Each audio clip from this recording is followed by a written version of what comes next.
Okay, start when you're comfortable. Okay. And Lane, you'll give feedback, okay? Hi, Tiffany. My name is Stephanie. I'll be helping you out today. If at any point you want to interrupt me or just, say something, feel free to do so. So tell me what brings you in today.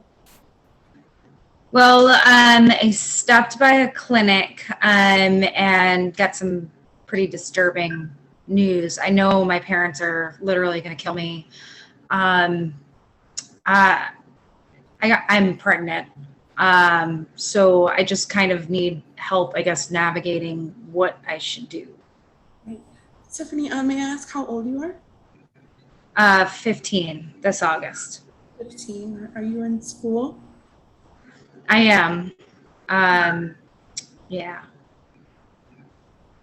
So can you tell me a little bit about your relationship with your parents? You mentioned that my parents are literally gonna kill me. Can you tell me how? Well, my dad is like super strict. He's ex-military, so things have to be really like a certain way, and if they're not, he just loses his temper. My mom, on the other hand, she's kind of timid.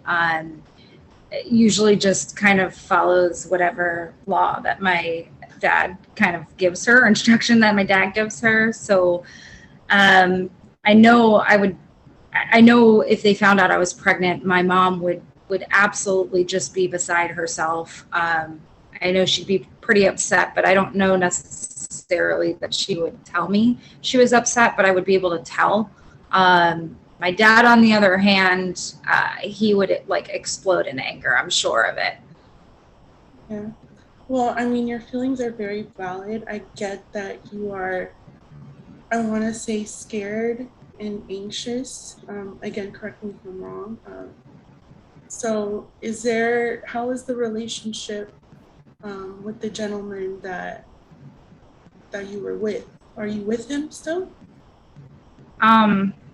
I'm not. I don't know if it's the boyfriend. I've had a boyfriend for about 6 months, kind of on and off. And actually we were more like just very, very frisky with each other. We weren't really like dating per se. And then there were 2 other guys that I was involved in or with, because we never really, semi-boyfriend never really committed, never really told me like, hey, I'm your girlfriend, or I'm your boyfriend and you're my girlfriend. Like that was never voiced. So I did have sex with 3 of them, and 3 different guys, and I'm not sure who the baby belongs to.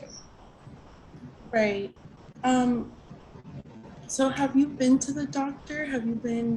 Or did you just find out, or? I just found out this morning. I walked into a Planned Parenthood clinic just to pick up birth control, and part of their process when you go and pick up birth control, they do check to see if you're pregnant.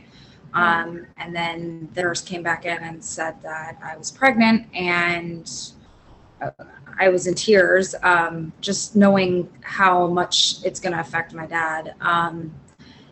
And also, like, I don't know whose it is, and I don't know what to do. Like, that's going to really put a damper on my life. I mean, I won't be able to do gymnastics. I won't be able to do the chess club. I won't be able to do like any of the normal stuff. And like, I don't really want to be a 15-year-old or 16-year-old, because it takes a while, right? With a baby, like that's going to totally change like how I am at school, and if I even am able to finish school. Well, you mentioned that you like the chess club and you like gymnastics. I don't think that you're not going to be able to do that. Yeah, there might be some bumps on the road, but you are still a young woman. You shouldn't feel like you should lose yourself at the time, but I think our first step would maybe to get you look into some care maybe, because now you are two, you're carrying a child. Maybe we should Like, I don't even have a job. Like, how am I gonna pay for this kid? Like, I feel like I'm still kind of a kid myself. I mean, like, I have no idea what to do. So there are a lot of resources out there. There's food stamps. We can get you enrolled in some health care for the baby as well. School still will be an option for you. So you don't feel like you just have to completely just stop what you're doing. And I'll be there to help you navigate through your relationship with your parents as well. If you haven't told them, maybe we can sit down and we can think of ways on how we might tell them, because it is important that they know as well, because you still are under their care.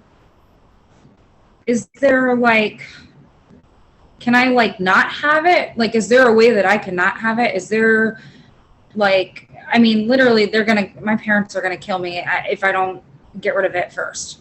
I mean, this is completely up to you, Tiffany. If you do not feel like you want it, it's completely fine. A lot of women go through that experience. I just want you to know that it's your body and it's your decision. Thankfully, there are different options out there, and we can explore those as well. okay. Is this where we end? I don't know. I think mean, I want to end the baby thing. you guys are. I'm still gonna record. This is where you guys give me feedback, right? Yes. Okay, so I'm just still gonna record this. So should I start with some positive feedback? Yeah, go. Stephanie, I thought that you were very calm, and especially when she's coming in a crisis situation, you did a great job kind of maintaining the level of anxiety. And I thought you did a great job asking relevant questions and reflecting the client's concerns, especially about her parents and their reactions and how supportive they would be. And I'll stop there so I could save some more positive for the end. I really, from Grant's side, I really enjoyed the fact that you, towards the end when she said, or when I said that I did not want to keep the baby, was there options for that? You used words like, we can definitely explore those resources. There's tons of things out there. You confirmed and validated like my feelings of being afraid, and that there was a way to navigate through it. I liked that you used that. Good specific feedback. Have you had enough time to give some feedback then? Are we No, ready to not move on yet. to the next? Go We ahead just then. started off with the positives. Okay. So Yeah. now here's the learning experience, guys. Okay. I'm ready. Stephanie, what would you have done differently if you had an opportunity to do it over? Well, Tiffany definitely, I guess I just kind of had a narrow mindset that she was going to keep the baby. And I didn't think of there are different options out there because she is so young. I should have just brought in my thinking process, which is my bad. I felt so bad when she said maybe I don't want to keep it, like, oh, well, that should have been an option. Okay, so being aware of your potential biases and not letting them creep in, being open-minded. We don't know which way this is going to go. And so if you had different language, then it would have been easier for the client to be able to share things, even if she might be embarrassed about them. Okay, so for her not to feel judged, you had to be non-biased in the language. Great. Lane, what might you have done differently? So that was the kind of my big critique was also going to be about, it kind of started off with the assumption she was keeping it, but I thought you did an excellent job as soon as she brought that up of like switching lanes and being like, of course, it's your body and your decision and there are options, and you discussed what options there are. So I thought, I mean, that was part critique, part like positive feedback. One thing that I thought at one point you were going to say it, but exploring what adults in her life she has that she can turn to. as a support system to navigate it if she doesn't feel like her parents are supportive, would have been something that I would have considered. And then the other thing is, I didn't get to write down the exact phrasing, but when you were asking about the father of the baby, I thought how it worded could put the client on the defensive. And even though I understand why you were asking it, but figuring out a way to do it that, you know, if like even just talking about the support system, maybe could have opened up that question without, you know, putting her on the defensive. Thank you. Thank you. So I'm going to end off on a positive, and just the positive here is just what I've seen, that you're nodding, you're accepting feedback, and knowing that, you know, you can take some of this forward into future interviews. So thank you. Okay, I'm kind of moving along quickly because I want more people to have some opportunity